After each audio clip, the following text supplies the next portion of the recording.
Live from the Cactus Creek at Ibri, he is the king of prime time, Ghana's undisputed entertainment laureate, and still the youngest old man in Ghana. Put your hands together, show some love for the indefatigable KSM.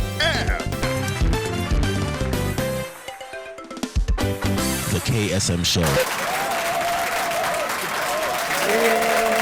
Oh, folks, I'm telling you, man, today my guest is awesome. This guy, me from Agona and Sabah, but he was born in the township, the beautiful city of Ashama. Show some love, man. Somehow he found himself migrating to Liberia. The next thing we know, he was in the US. And trust me, folks, this guy is one of the biggest names when we talk about comedy in the US.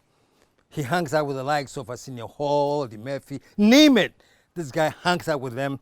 And he's a Ghanaian, and he's visiting Ghana. So we're going to welcome him to the show. Put your hands together. Show some love as you've never done before for my good son, Michael Blackson.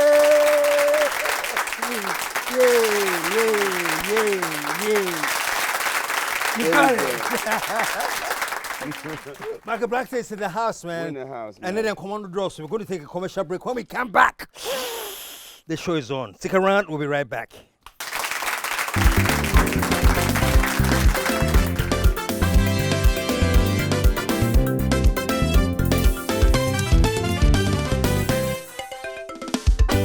The KSM Show.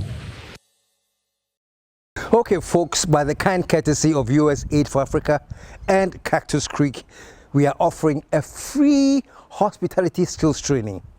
Free. This is great news for the youth out there. If you are interested in the free hospitality skills training, well, Cactus Creek is organizing a whole week from April 29th to the 3rd of May on hospitality skills training.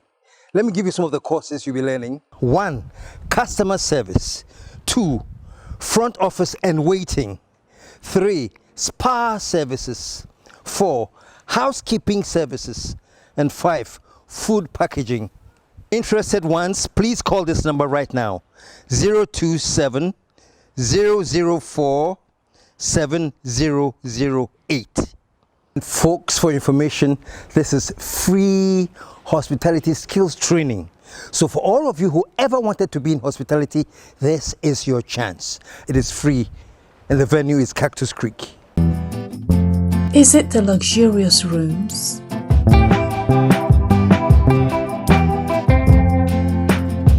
Or the serene green surroundings?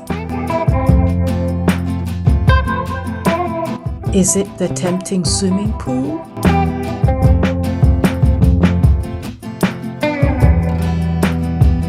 Or the classy conference room? Or the cute gift shop?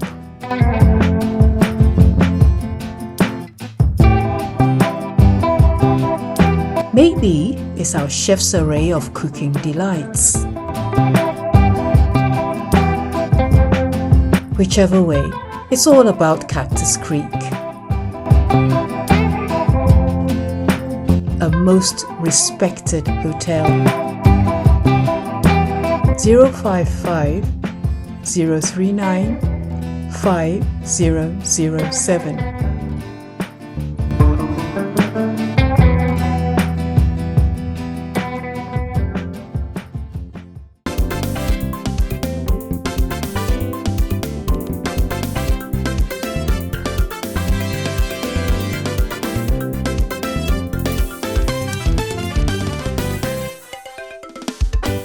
The KSM Show. Thank you, folks. Thank you. We're back. You know, folks, when I started this show, TGIF, back then it was Thank God It's Friday, and I was operating from Metro TV. My guest was one of my first guests. Today he's here again with us. Put your hands together and welcome Michael Blackson. Hey, how you doing, man? Beautiful, man. Great. Feel good to be home. Always love coming home, man. I come home every other month. Every other month? Yes. In the past year, I've been coming every month. Every I purposely schedule my booking schedule to have off I would have come home for like every other month for like 10 days. Wow. You know, I got a home here, I got cars here, everything here. Man, I got my Ghana card. I'm good. Oh, then you have your home. You have a Ghana card? I got my Show Ghana some love, card. man. Wow. You know, then I check up on the school, make sure the kids are everything's going well. Yeah. He's put up a school, man, and we are definitely going to talk about that. But before we get there, Michael, tell us. I know you went through Liberia before, and then the U.S. Give me a little bit of your trajectory, how you ended up in Liberia and then the U.S. You know, it's a long story. Mom is an evangelist, you know, so she traveled all over the place. You know, in fact, at one point I was in Nigeria at one point for like 3 years. And the reason I had to leave Nigeria was because Ghana must go. I was there for that. Oh, you were? Yes, I was a little boy. My mother, like I said, she's an evangelist, so she traveled and left with different Christian families. At that time, my mother had 7 children, you know, so some would be here, some would be there. And, you know, and she left me with this Igbo family in Enugu. Back then, Enugu was the capital of Anambra State back in Nigeria. Right now, Enugu is a state by itself. And she left me with this family, great family, Chukwuka, that was their name. And I was there going to school. In fact, Nigeria was probably one of the places where I got my biggest discipline. Discipline? As an entertainer, well, you know, yeah, because Ghana, I was here for a very short time in Ghana, very little time. So I didn't do no schooling here at all. None. I did school in Nigeria and Liberia. And, you know. And were you in entertainment then? If you talk about discipline? I was a little kid. I was just preaching the gospel. I was going with my mother different places, passing out pamphlets of Jesus is coming soon. You know, that's what I did as a kid. Entertainment, I think, is something that God always had as what he was going to give me to do. It's like God has a gift for everybody, you know, and I think that's comedy was something that, you know what, I'm going to make this kid a comedian. Because I was a shy kid. You were shy? You know, even though I think the only experience I had with interacting with people was when my mother used to have me go and knock people's doors and give them the pamphlets and stuff like that, or outside, preaching outside. You know, that was the closest thing I got to like actually being outside, talking to people I didn't know. But when I got to the States, you know, I got to the States at like, you know, early teenage years. Was it the same mission that took you to the States or different? Well, there was a mission. My mother, you know, mother was invited by a church in the States to go preach, and that's how she took me. When she took me, she already had my younger sister here already to the States. She took my younger sister before and left her there. My mom gold, back then, she called America the promised land. She said, we're going to all get to this promised land. You know, and I remember my sister got there first, and then my mom came. I was like, I didn't get to take me, you know. She said, your time will come. Because people don't understand, man, America is not an easy place to go to. It doesn't matter how, it's not easy at all. You can't just go to the embassy, hey, I want to go to America. They'll be like, okay, whatever. America wants to know when you're going, why you're going, and when the hell are you leaving. Yeah, and are you coming back? When are you getting the hell out of our country? Yeah. So because of that, America needs to feel comfortable that there is something back home that you have to come back to. You know, so those out there trying to get a visa to come to America, don't think you're just going to go up there a single man or a single lady, or I'm just going to visit my friend. And like, you ain't coming back. Yeah. So because of that, at least 75% of every black African that goes apply for a visa gets denied. You know, the reason my mom was given a visa was because at that time she was married to a Liberian pastor, and then she had some of the kids were still there. You know, she they were in the U.S. No. I'm saying how she got the visa. For them to give her a visa to even have me come to America was at that time she had married a Liberian pastor. So he was there, so they know you have to come back to your husband. You know, she also had my other brother and sister were still in Liberia. You have a reason to come back. You have a reason to come back. They knew you have to come back. And, you know, so with me going, it was like, you know, just going for like, I think the visa said like a couple of weeks. So America knew that we was going to come back, even though I never came back. You know, but yeah, when I got to the States, I was very shy. And what made me shy was the kids were very mean at that time. It's so crazy how things have turned. Now, everybody wants to be African. Everybody wants to come back home. You know, Back Everybody's then, proud. yeah. Back then, oh no. Nobody was, they made it seem so bad that To be it African, made you yeah. ashamed almost to talk about it because they'll make fun of you. Mm. And Americans make fun, they go hard, Yeah. you know. And then, you know, I mean, years later when I'm like 19, 20 years old, I remember having a job and one of my coworkers thought I was funny because I didn't start to get funny till my last year of high school, 11th, 12th grade. What made you start getting All funny? right, what? Because from like 8th grade on, I went to the States, it was 8th grade. From 8th grade on, they clown me every day, from my complexion to the way I talk, the way I dress. You know, because back then it's like, you know, I mean, even till today, you know, America is very materialistic. You know, when I was a kid growing up in Liberia, to get a girl, you just wore new outfit or new clothes. New clothes got the girls. We didn't care whether it was Nike or Pumas or Adidas. Or new. It was just new. And I got to America, I thought, okay, that's gonna work, you know. So my first day of school, my mother took me to some stores. Right now, it's equivalent to Walmart. Walmart is a place poor people shop at. No disrespect to everybody shop at Walmart. But back then, it had like Woodworth and McQuarrie's. They even sold sneakers in like grocery stores, like supermarkets. You buy some cheap sneakers there. So I remember my first day of school, my mother went to McQuarrie's or Woodworth, bought me like a church shirt and some church pants, and then went to like the Pathmark, which is like a supermarket where they sell food, and bought me sneakers, right? So I got some chicken flavored sneakers, because my sneakers was right next to the chicken.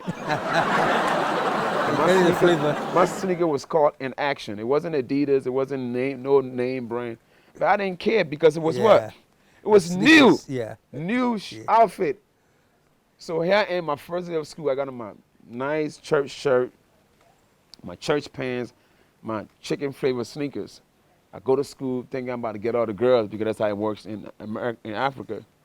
Man, they clowned the hell out of me. Really? They said, what you wearing? I said, what do you mean what I'm wearing? I said, it's brand new. It's never been worn before. They said, yeah, but it's not Nike, it's not Adidas. I said, I don't care what it is. It's brand new. They lit my ass up. Roasted me every day I got roasted. Not only just that, my accent was even you know. And back then, it wasn't that many Africans in America. It was mostly Jamaicans. You know, so whenever, you know, the kids, a lot of ignorance, but the kids were young, they didn't know any better. They just, what is on, everything we got back then was what we saw on television. Everything was on TV. So if you watch TV back then, you see Africa, you see starving kids, you see this and that. So anything close to Africa, you associate it with like starving children. And that's what the kids saw. So you can't really get too mad at them because that's what people are showing them. Now there was Jamaica down the street, which were like Jamaica, meaning like it was like 3-hour flight from the United States, you know, and most people vacation in Jamaica. And like I said, it wasn't that many Africans. So if you was black with an accent, they just thought you was Jamaican. Okay. So it's like, you Jamaican? I'm like, I'm not Jamaican, I'm African. So every time they saw me, they would sing that, Air Jamaica had a song. Come back to Jamaica, we made it for you. Every time the kids saw me, they start singing the song to me. I'm like, listen, I'm African, I'm not Jamaican. So all kinds of roasting. And then back then it was, we talking about like Michael Jackson era, Prince, El DeBarge. It was a light-skinned era. You know, it was before Wesley Snipes and Big Daddy Kane. You know, before darkness was okay. So, you know, then I'm dark, and then now they're making jokes about my darkness. What were they saying? Like I look like under the bed. Wow. That's dark. They told me I look like I have no bright ideas. They said the difference between me and midnight is 11:59. They said when Between you and midnight was what, 11:59? 11:59, yeah. They said when God said, let there be light, I was out of town. That was mean. They told me every time I wore a wife beater, I looked like a skunk. You know what a skunk looked like? The white thing. They told me Stevie Wonder sees me every day. He's blind. He don't see nothing. It was rough. I had a rough childhood. Wow. Right? Wow. So a few years later, this is all happened in Newark, New Jersey. The first 3 years of my life was in Jersey. New Jersey. And then my mother had some friends in Philadelphia, some Liberian friends, and they said, yeah, she moved to Philly. Philly's cheaper. It's more affordable. Because in Jersey, it was so expensive, man. My mother at that time, you know, she worked at like a nurse, like nanny for some family, take care of their old grandparents and making a couple of $100 a week. You know, by the time 4 weeks, that's $800. You take $600 and pay rent. You left with $200. It was rough. So she had some friends in Philly. She said Philadelphia is much cheaper. So Philly had like, you know, it was in the hood. We didn't care about no hood. We just cared about a place to live. We didn't know what hood was, coming from Africa, you know. Yeah. And I remember we had our first place. It was a 3-bedroom for $300 a month. You know, so I finally had my own bedroom. And then when I got to Philly, Philly was a new start for me. You know, I already been through the verbal abuse. I said, okay, this is a new place. These people don't know me. I kind of, at that time, I kind of like almost knew what it took to fit in, you know. Because back then when they roasted me, I tried to defend myself, but it never worked because I wasn't really funny. Yeah. So by the time I got to Philly, I knew that I knew how to dress nice, you know. Since I got to Philly, I got a job delivering pizzas on a bicycle. So I was making like $20, $30 tips every day. So I save all my money and I go buy me some Nike and Adidas and Pumas. Of course, half my money go to my mother, and my mother makes sure, you know, you gotta pay your half. Even from age 14, I've been giving my mother half my money, you know, till today. Well, she don't get half no more. That's a lot. She only have to live in a dental motorcycle. But yeah, and then I started dressing nicer, and now I started a new school, new kids, new everything, and then it's like a new beginning. You know, so then now that I'm dressing nice, now I'm looking at everybody else, what everybody else wearing. Now I'm about to make fun of your clothes. You know, and then I started making. So you started making fun of them? I started making fun of people, you know. And what were you saying? Oh, I was just making fun of, like, you know, the way they dress. Yeah, now I started going to physical appearances. You know, you need a haircut. Your head is big. You tie your shoes. You flip over. You know, I started coming up with things in my head, and that's when the comedy started. This is around this time. It's 11th, 12th grade, and then when I finally graduated and I was still working the same job. One of my coworkers thought I was funny. He said, go to open mic. I said, what is that? He says, a comedy club. They have open mic night. Anybody could go on stage. And you go every week. And I started going. And then, 29 years later, man, we here. Wow. You remember your first open mic night? Yeah, I remember. First open mic night was, it was in September. The year could have easily been like 94, maybe September of 94. Or 93, I'm not sure, and it was a place called Comedy Works in Philly, and it was a Wednesday night. So what happened with open mic back then is the first 20 comedians go sign up. Right? You sign your name, and the more popular you are to the comedy club, the better your number would be. So it's 20 comedians gonna go up. If you go on early, not that many people there yet. If you go on late, most people are gone. Yeah. And it's because they don't know you, they would most likely put you on late. You know, and then, so by the time I went up, it was just comedians in the audience. And, you know, and I remember my first night, I went up there and then did my jokes, and the comedian was like, man, he's pretty good, what's your name? You know, and they told me I had a stage presence. Do you remember your jokes? Oh, yeah. So back then, at that time, most of my audience were white. When I started, because open mic night was mostly like, you know, we performed mostly in front of white. It was white people into comedy. Black people didn't really get much into comedy unless they're going to see Eddie Murphy or they're going to see Richard Pryor, those guys. You know, I don't think those guys weren't doing stand-up in the 90s. Those guys were pretty much done, you know. So comedy to me was not really that big in black world. It didn't get big till Comic View. Def Jam. That's when black people really started fucking with comedy. So back then, our audience was mostly in the comedy club, mostly white people. So I knew my joke had to been like, you know, kind of like make you think a little bit. Cause black audience, they don't want to think. Black audience want to joke after joke. They just want boom, boom, boom. And the white folks want something critical. You gotta, you know, with a white audience, you gotta be a little bit more, you know, you tell a joke, you gotta have punchline, they gotta think about a joke, and then they laugh. You know what I'm saying? With black people, so what was your routine? So my first joke was, back then I pretty much lived up to the stereotypical stuff, you know, I try to make fun of what they saw. My first joke was, when I first came to America, all my friends tried to make me feel at home, so they didn't feed me for a month. Africans hated it.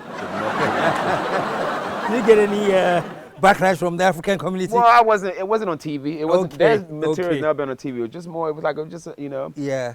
So that's what my joke was mostly about that. And I was making fun of, like, you know, just comparing America to Africa. I don't remember too much of my other stuff. And then when Comic View came out, BET came out, and then after I graduated from open mic, you know, when I felt, usually after 6 months to a year, it felt good, you know. So comedy is like networking, you know. We know all comedians are like one big fan. We know each other. So even sometimes the veterans that have shows, they be like, hey, Mike, come and open up for me, or come and do this. So if you get like a veteran black comedian, he might already know a spot. Who do you open up for? They remember that was. Oh, damn it. Mind you, this is Philly, so it's mostly like the local guys in Philly.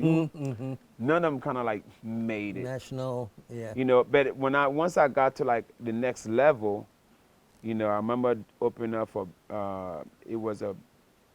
we did this big contest, and the three winners got to open up for, it was for Chris Rock, Bernie Mac, D.L. Hughley. And when they did a tour in Philly, and the three finalists in this competition got to open up for him, and they'll pick a winner from there. So I remember that. I remember Chris Rock, D.L. Hughley, and Bernie Mac performing at this place outside of Philly called Valley Forge. You know, yeah. And then so by the time BET came out, you know, I was kind of accustomed to I started doing more black audience, and then I started making fun of entertainers.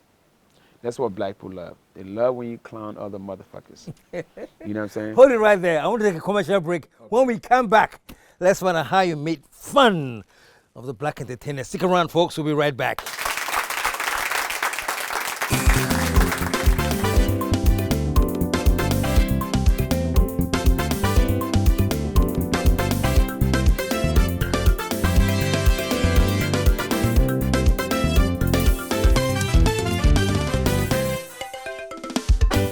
The KSM Show.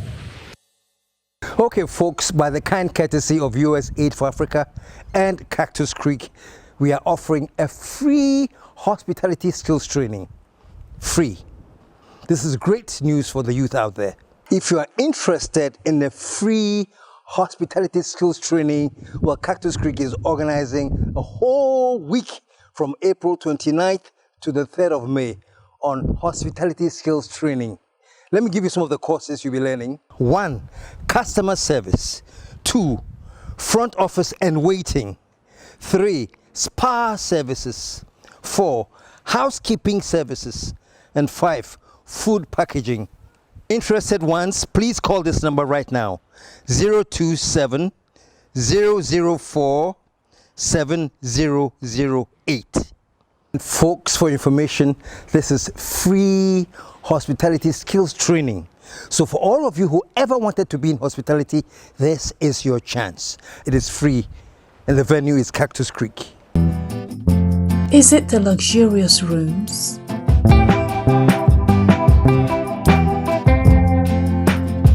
Or the serene green surroundings? Is it the tempting swimming pool?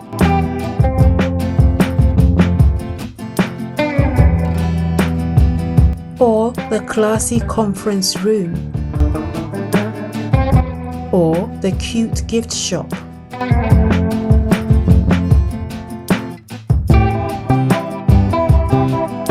Maybe it's our chef's array of cooking delights. Whichever way, it's all about Cactus Creek. A most respected hotel.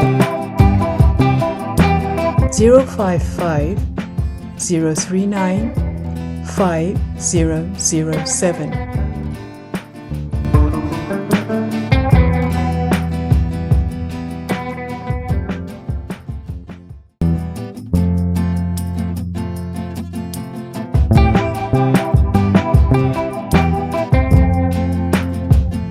Hi, my name is Angela Metal, a massage therapist at Cactus Creek. My job is simply to pamper you with the 3 R's, to relax you, to revitalize you, and to rejuvenate you. Come and let me pamper you. 055 039 5007.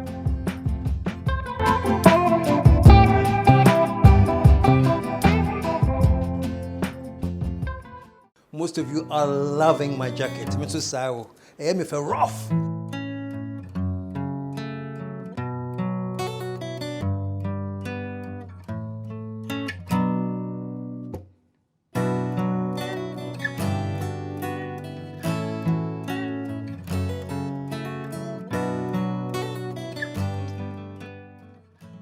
The jacket is provided by KSM Essentials. So if you want some, this is the number to call. 0247 661983. So call KSM and get yourself a pretty decent jacket.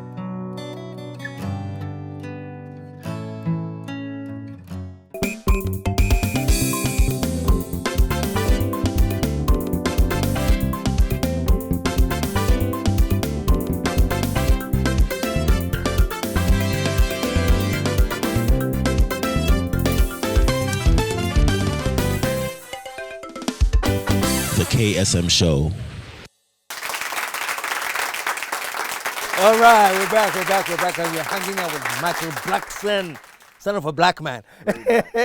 So before we left, you were talking about when you started entertaining, So when making fun of the black celebrities. Yeah, when I started doing the black audience, then I realized that black audience love you make fun of people. That's why beefs always does well.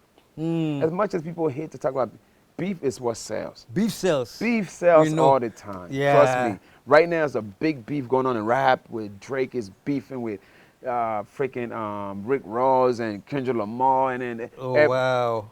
And it's It sells. It sells.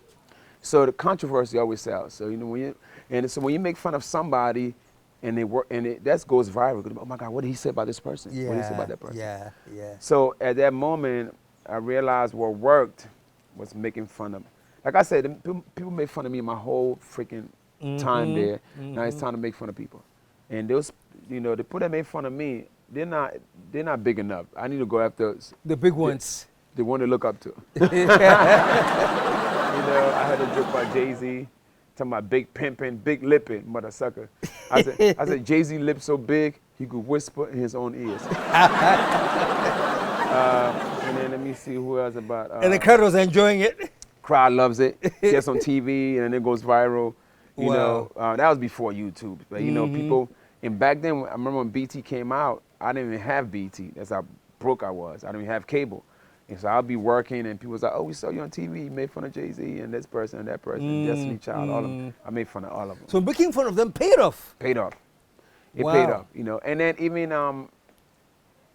even fast forward to Comic View, and I kind of like made a name for myself there. They didn't really know my name. They just knew me as an African dude from Comic View. And then Next Friday came out. That was very interesting how that whole thing went down. So I happened to be in at that time I had this. We're gonna fast forward to like 1999. Next Friday was a movie. It's a movie. Okay. It was a sequel to Friday, which the original one had Chris Tucker. Across You the world. auditioned? Yes. So what happened was I was performing. At that time, I had a part-time job with the airlines. 1999, I had a job with the airlines. And I remember on my days off, I would hop on a plane and go to LA because it's free flights. Shout out to, well, it was US Airways, they later merged with American, and I would fly on my days off and go to LA and try to get on stage. This is like late 90s, like 98, 99. And I remember one night I went to perform at this place called the Comedy Store. And then Ice Cube was there. He went to go see Mike Epps for the first time because he was trying to get Mike Epps. Mike Epps was performing? Yeah. Okay. He went to go see Mike Epps perform because people recommended Mike Epps to kind of like We placed the Chris Tucker in Friday, next Friday, because Chris, I guess, couldn't do it. And that same night, I happened to perform that same night. And he liked what he saw, so he had a... Ice Cube? Yeah. So he had the lady that booked the show, like, hey, contact the African guy, let him come audition. And, you know, so I remember they faxed me the script, and I remember going back home to Philly, and I had to go and audition like a week later. So the week before I was supposed to audition, it was around this time Kevin Hart just started. He'd been doing it for like 2 years. Kevin probably started in like 97-ish, 96, 97. And I'm more like 93, 94. So I remember me, Kevin Hart, another guy named Teray Gordon, and another comedian named Buck from Philly. We're all driving to New York to do a show. But before we decided to drive, we all met in one place, decided to all get in one car, right? And we got in the wrong motherfucker's car. We got in the wrong person. We got in Buck's car. Now, the reason why I got in his car, because his car was the newer car, and we had to take this 2-hour drive to New York from Philly, and we knew we needed reliability. You know, my car, I didn't want to put too many miles in my car. Kevin Hart, I think he got dropped off. Teray car had an issue. So we get in Buck's car, but we forgot that Buck is one of the most illegal person in America. Like, this is scam. Illegal? He's a scammer. Nothing about him is right. Wow. You know, but why did we decide to get in this mother sucker's car, right? So we get in his car. Before we get in his car, he's like, Mike, I'm not, you know, I'm tired. You drive. When somebody wants to drive their car, their nice car, it's not always a good thing, right? So we're on the highway driving to New York. Probably close, like probably about 45 minutes away. I'm driving, I see like a state trooper. You know, they're like bigger than the police. So, you know, they're like behind us. I'm like, why are they behind us? What did we do? So it made me nervous. I've never really been pulled over before. So, you know, so now I'm driving slower, you know. And They had their siren on? They didn't put it on yet. I just saw them. Okay. You know, you see, when you're black in America and you see police, you get nervous. Yeah, yeah. Period. Yeah. So, you know, and this is like 99. My bad, 99, yeah, it was 1999. I'll never forget that. January of 99. So I'm getting nervous, now I'm slowing down, I don't know what to do. He said, Mike, what are you doing? Oh my God, Mike, what? So what they do first, when the police, before they pull you over, the first thing they'll do, they will read the license plate of the car. Call a name, make sure that, you know, if they see anything suspicious, first thing they're gonna do is call in their license plate. You know, and now that's just a phone call, they'll get all the information on the license plate. I'm not sure that works in Ghana. Yeah, Ghana just wants some C-card, that's all. But Ghana pull you over, forget the license plate, be per C-card. Look at you. Back off here, be per C-card. Hey, you have to negotiate in Ghana. But in America, there's no negotiation. The shit ain't right. So they call the plate? So they call in the plate, and so apparently what was, they called in plate, and because of whatever information they got from that plate, pull over, hands up, come out the car, pull guns out on us, right? Really? Yes. And I know that's never happened to me before, right? So, so pretty much what happened to this plate was, back in Philly, what we did a lot, and I'm guilty of that too. Whenever you get a lot of tickets on your plate, like when you park illegally, you get a ticket.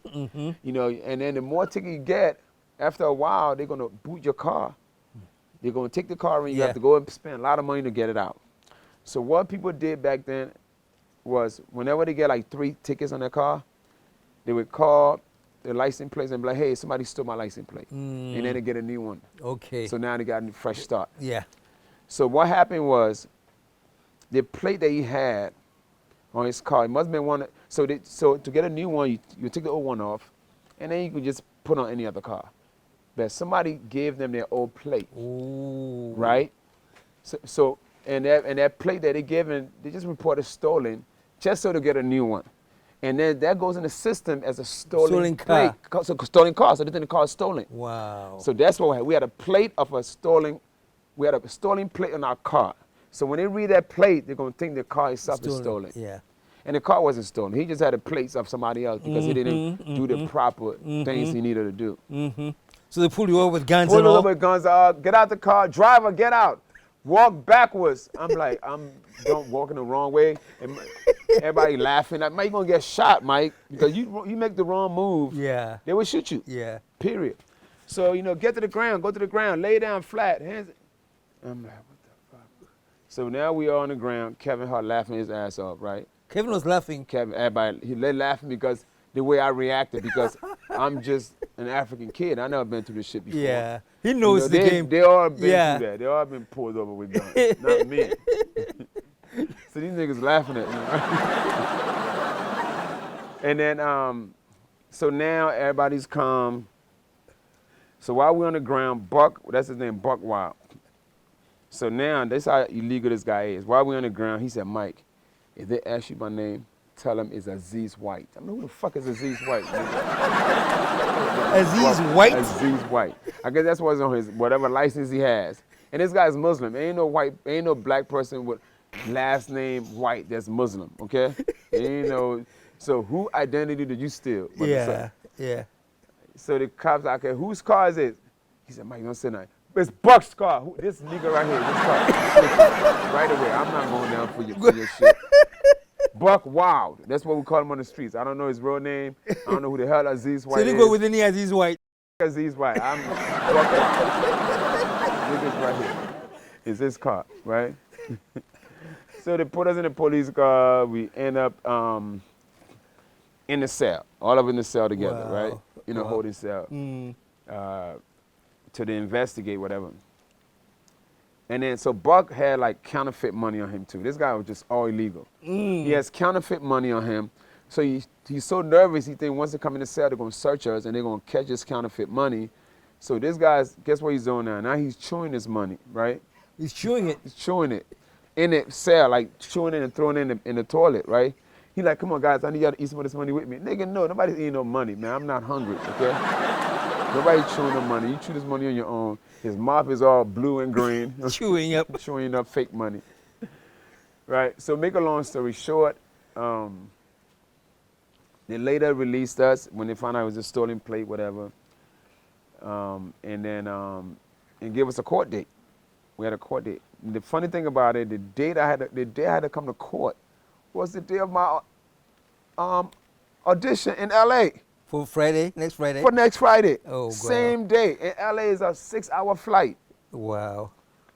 So I'm like, and the only fortunate thing about it is LA is 3 hours behind Philadelphia. You know, so if I left on a 6-hour flight, if I left at 2 p.m., I'll still get there at 5 p.m. You know what I'm saying? And my audition was like 5:30 p.m. So I'm like, okay, fuck. And I couldn't miss this court date because you miss a court date, the warrant for your arrest, all of that. You know, and I remember that day we had to go to court. Me and Kev, the only ones that decided to go to court. The other guys didn't even show up. I remember we rented a car, and then from the airport, and me and Kev drove to the courthouse, because the court is in Newark, New Jersey, because it's close to New York. Went to the courthouse, got it thrown out, got the case thrown out, drove back to the airport, like 30 minutes left to catch up. Oh, they threw out the case? Huh? Well, yeah, because they didn't have no case. Like, we were, you know, we is a stolen license plate. We just the driver. I'm not the owner of the car. So they threw the case out, you know. And a lot of times, these courts, man, their biggest hope is you don't show up. Because when you don't show up, it become a bigger case. Warrant for your arrest and make so much money for the court. They hate when you show up to court. And you showed up. And I showed up, you know, and that's, I tell people all the time, man, whenever you get a court, they show up. Because a lot of times, even if you get a ticket, it's a ticket, if it's like a speeding ticket or something. If you show up, the guy that give you that speeding ticket, that cop has to show up. If he don't show up, they throw it out. If he show up and he gonna defend himself, now you have to like negotiate. Whatever negotiation I have for you, you have to take it. You know. So yeah, so we left, I went to court, knocked it out, drove back 2 hours, got to the airport, 30 minutes left to catch my 1:50 p.m. flight. Wow. Landed at like 5 p.m. and got to the audition at 5:30. It was all meant to be, man. Wow. And you got the part? Did you know right after the audition? Nah, or after a while? You know, it was actually my first audition. You know, and I read a script, and I just did it in my own way, you know.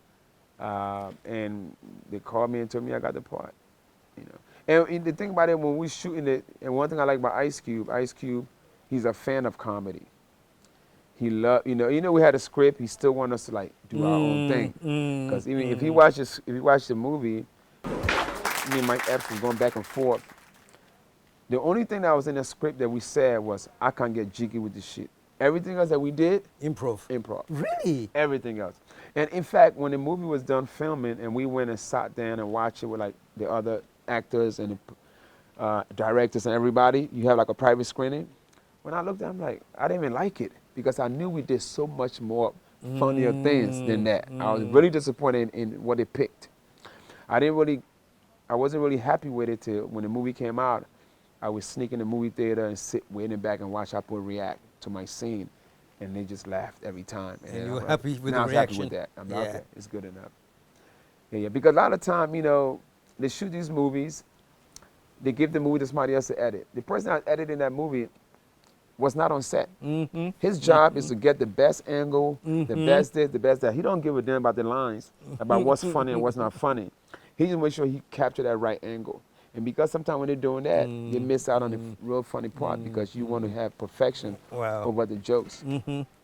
Well, so you've been hanging out with the big names now, Kevin White.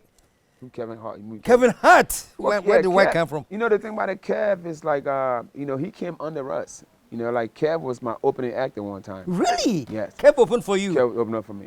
Kev opened up for me at one time. So now what happened with Kev? Kev was like, you know, he's one of those guys that went through like the, I want to say the white way. You know, because in comedy, like, it's a mainstream. He went to the mainstream way, which was like he'll go to New York.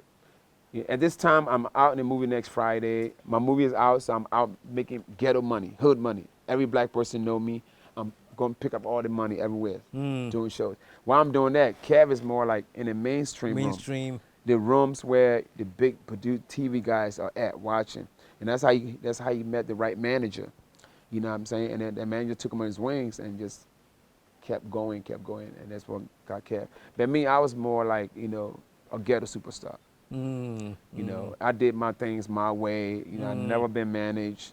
You know, You don't have a manager? Never been managed. Never? No, because by the time I think I was ready for a manager, I would need somebody that knew more than me. And that right person, and there was a few, 5 or so great managers that we knew. You know, like Chris, like the guy named Dave Becky, he was Kev's manager. At one time he was probably Chris Rock manager. At one time he was Tracy Morgan. Those guys all had those great managers. So if those great managers didn't come for you, you know what I mean? Like I didn't have one of those great guys come for me. For you. So anybody else just coming, they're just coming to like take a percentage of my money. I'm like, you don't know more than me. Okay. I need that guy that knows more than me that could get me indoors. I hear you. For me to get my money to, because I didn't find that right person. I just did my own thing. I mean, later on, I got agents to book me, you know, and agents only come when they know they could make money from you. You know, it took me a while for them to come.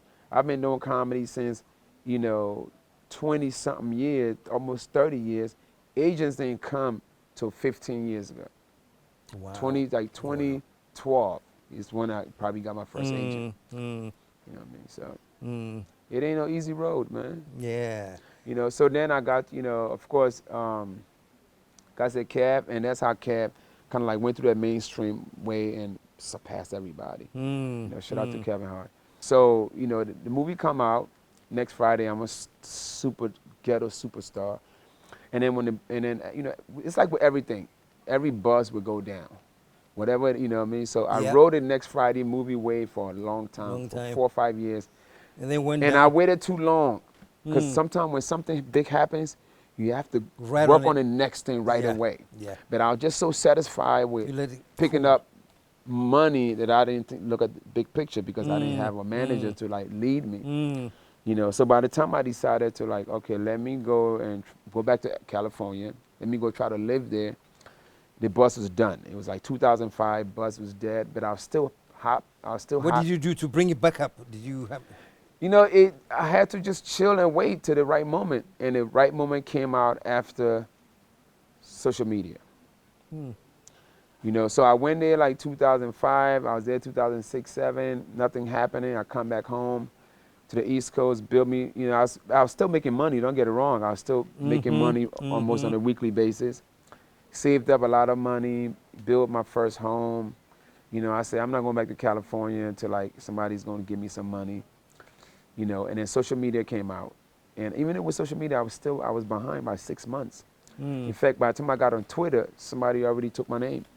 Somebody took Michael Blackson. Somebody's got your name. Using my name and being me. Wow. Talking like me, using my pictures, you know, and there was nothing you could do about it. It's like first come, first serve at that time with social media, with Wow. Twitter. So when you found out it wasn't you couldn't stop them? Well, I knew it wasn't me because I was, you know, I knew it wasn't me. So I messaged a guy like, hey, you know, and at that time he had like 60,000 followers, which was a lot. Yeah. For something new. Yeah. And then I said, hey man, you know, at least you're gonna use my name, at least promote my shows for me. Yeah. He's like, he didn't want to, he was happy stealing my name. He was making money, because back then Twitter, you could do a promo and make money. He was making money. So I'm like, fuck. So I had to get a whole new page called The Real Michael Blackson, something like that. You know, and then I'm like, damn, I gotta get my name back. So I eventually had my guy contact Twitter, send him my Wikipedia account, let him know that I'm The Real Michael Blackson. And then to get my name back. They gave my name to me and then verified it. So once they verified it, it was good. So now I'm on Twitter. Okay, what am I gonna do? You know, I started like what I was doing on once a week. I had my fans roast me, and then the funniest roast, I would post it. I repost it. So I was doing that every week, and then I'm like, okay, that's cool. And then I'm like, I gotta grow my following. At that time, Kevin Hart and Marlon Wayans and you know, D. Ray Davis, Lil Duval, all those guys already beat me to Twitter. They're already on Twitter, they're already verified. You know, they're going at each other for fun, sharing their following.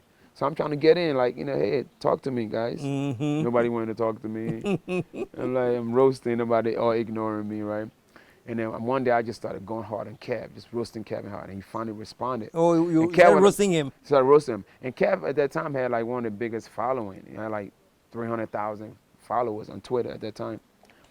So I roasted him and he responded, and then me and him went back and forth. And then I gained like 100,000 followers that day. Wow. And after me and Kev roasted each other, now everybody wants to roast me now. So now it's like everybody, Terry Crews and Marlon Wayne, everybody, because I was an easy target. You just all they had the dark skin jokes. Yeah. Skinny and dark skin jokes. You know what I'm saying? So me, I had to come creative. You know what I'm saying? So just going back and forth. And I was making noise on Twitter. And that's how I'll get my name out there. Michael Blackson.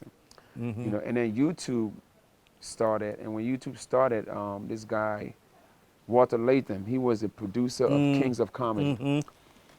You know, I guess he finally got my buzz, you know, and YouTube gave like 5 black producers like few millions to like produce a network on YouTube. And then Walter hit me up about doing a show, you know, and I was going to be my first internet money. He's offered me like $50,000 a year to just make contact for the YouTube. I'm like, I didn't know you could make money off YouTube. So the show was called Black Friday. It's so funny, you know. My show was called Black Friday, and every Thursday I would sit on my couch like this and make fun of everybody that messed up that week, right? And then let's say like this week, and then after I make fun of them, I do this dance, right? My own little dance, and that's how I end the joke. So every week I do like 5-6 people, you know what I'm saying? And then how do you select them? They had to be the headlines for various the headlines. things? Just the headlines Okay. like you just read it. I had some guys, you know, at that time I actually hired few guys that was roasting me on Twitter, and I brought them on board as writers. So I'm like, you know, go do research, find out who fucked up this week, who did some dumb shit, you know, like, and then we'll make joke about it, you know, and then they send me some stuff and I put the punchlines to it. And that's what we did. And then that show was on World Star Hip Hop. That was like the #1 YouTube internet back then, World Star Hip Hop. Every rapper was on there, everybody. So we'll do the show, and then Walter Layton would pay and put on World Star every week. So that just kept creating a buzz for my name. And did you get in any kind of trouble for something you said? Oh no, no. That's the thing about comedy. Comedy, you're allowed to like, you can't get away with it. I mean, don't get it wrong. I've made some jokes that I've got some phone calls about. You know. What kind of jokes? Oh Lord. One time I had it was a meme that came out. I don't want to get too much into details with it because I don't want to bring this thing back to life. Okay. A meme came out, and then you know, make a long story short, Mike Tyson was not happy with me. He was not happy. Right, Mike Tyson was not happy with me, and you know, and so his goons hit me up like, Mike, take that down. You know what I mean? I had to take it down. You know what I'm saying? So that's probably the only thing I remember because it was. I looked at it as a joke, but it was more to it. It was more to it. I found out later. It was more to that particular thing. So that's why he felt some type of way about it, and I had to take it down. So, but that's probably the only time I've had any experience. But prior to that, it's like everybody got it. Everybody. If you go on YouTube, look up Michael Blackson Black Friday. That shit started from like 2011, 2012. I did it for like 3 years. I mean, from everybody, from LeBron James to Jay-Z, everybody got roasted on that show. Wow. Everybody that messed up got roasted. So that created a buzz for me, made me really popular with the black audience. You're very popular now. I was going to ask, so who are you on a first name basis with that you can just pick up the phone and call and? Who can I hang call? out? Oh my God. I do have a Cindy Hall's number. I call him, of course, my colleague, like Kevin Hart, like Epps, you know. Epps? Mike Epps, one of my good friends. You know, let me see. Actors, Terry Crews, I don't think he has the same number. Tyrese, good friend of mine. But yeah, I mean, those guys, you know, and one time, so funny, mention Tyrese. You know, one time I was hanging out with Tyrese, he's like, hey, you know what, Mike, man? You're a celebrity now. So you cannot make fun of celebrities anymore. Oh, really? I said, well, is that the case? I don't want to be a celebrity because I make more money making fun of you mother suckers. Don't try to bring me into your word. No. Yeah. You know. Everybody get it, you know. And I mean, I try to be intelligent on how I make my joke. My thing with making a joke, if the person you're making fun of is not laughing, that's not good. Yeah. The mission's not accomplished. You know what I'm saying? So if that person's not laughing, then it's not a good joke. It's no good. Yeah. Yeah, that's my goal, is to make the person laugh. You know, even right now I make fun of Diddy, but I did it in an intelligent type of way where if he loves comedy, if he watch it, what I said, he'll probably laugh. You know, I made fun of R. Kelly, and you know, he's another guy too that was real cool that I met. That you know, and like I said, if he watched what I said about him, he will laugh. You know, comedy is a certain way you could do it without insulting. Yeah. You know. Yeah. Like even if I'm on stage and I'm making fun of somebody, if that guy's not laughing, that's not good. You want to make him laugh. That's important because you want to piss this guy if you go up there. You don't know what's going on in people's mind. So you got to be intelligent at the same time. No, I agree with you 100%, you know, because the young comedians in Ghana will talk to me and I'll tell them, listen, if you crack a joke about that somebody, that person should find it funny. Yes. If they get angered, you've done something wrong. You've done something wrong. Wow. So true. Yeah. Wow. Well, folks, let me wrap it up here, but I'm not letting him go yet because there's so many things I want to talk about that I couldn't finish right now. So let me sign off now, but stick around. We are coming right back to delve into issues. So until we come back, KSM, in my same way I've done all the time, what do I say? I am out of, let the whole world say.